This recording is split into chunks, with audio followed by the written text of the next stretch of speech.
બધા બાહુબલી થાળી ખાવાનો પ્લાન બનાવ્યો ને બધા બાહુબલી થાળી ખાવા આવતા રહ્યા. ફૂલ મોજ આવી ગઈ ને બધા ફૂલ બાગાજી બોલે નાખી. જેમી કરીને સરકડી હનુમાને આવતા રહ્યા ને બધાને 4 વ્હીલ પાછી વાળવી પડી.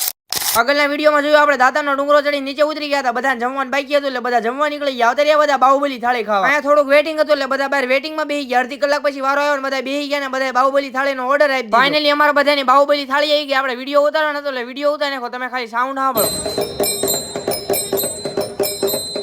અમારી બાહુબલી થાળી આવી ગઈ. એની તમારે પ્રાઇસ જાણવી હોય તો કોમેન્ટ કરો, તમને કોમેન્ટમાં કહી દઈશ. આ થાળીમાં તો કેટલી વસ્તુ આવતી હતી. અમે એક થાળી લીધી ને અમે બધા જમી લીધું. એટલી બધી વસ્તુ આવતી હતી. બધાને ફૂલ મોજ આવી ગઈ. બધા જમી લીધું ને પ્લાન બનાવ્યો સરકડી હનુમાનના દર્શન કરવા જાવ. ગાડી કાઢી નીકળી ગયા બધા સરકડી હનુમાનના દર્શન કરવા. જંગલમાં આપણે કોઈ પણ જગ્યાએ જઈએ એટલે ગાડીની એન્ટ્રી કરાવી પડે. લાવડા ઉપર એન્ટ્રી કરાવવા વઈ ગયા. અમારા બધાને સરકડી હનુમાનના દર્શન કરવા જવાનું હતું પણ ફોરેસ્ટ વાળાએ ના પાડતી હતી કારણ કે સમય પૂરો થઈ ગયો તો જંગલમાં નો એન્ટ્રી હોય.